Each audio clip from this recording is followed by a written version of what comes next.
A gdyby tak, połączyć dysk M-SATA przez konwerter do SATA, potem do ATA i od ATA na SATA, co może pójść nie tak?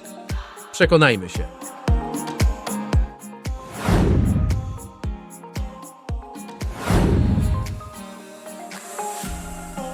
Uwaga! Jako amator stosuję amatorskie metody mogące urazić profesjonalistów. Oglądasz na własną odpowiedzialność. Uruchamiam komputer, nic nie wybuchło i nic się nie dymi. Niesamowite, kontroler wykrył dysk. Uruchamiam komputer z dyskietki startowej Windows 98. Zakładam partycję. Formatuję dysk. Kopiuję pliki instalacyjne Windows na dysk. Uruchamiam instalatora i niestety mam błąd. Próbowałem uruchamiać instalatora z różnymi opcjami, ale niestety bez powodzenia.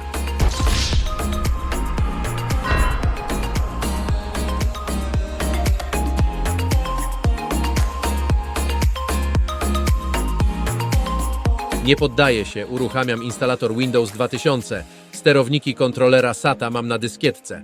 Zakładam partycję i formatuję ją w systemie plików NTFS. Niestety mam błąd. Wybieram FAT i ponawiam formatowanie, tym razem z powodzeniem. System się instaluje. Restart i niestety komputer się zawiesza.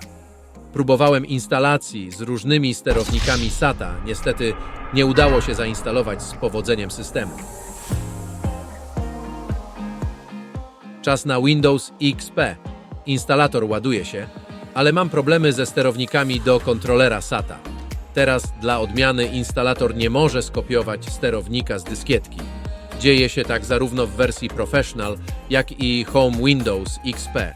Tak samo jak w Windows 2000, nie udało mi się sformatować partycji w systemie plików NTFS.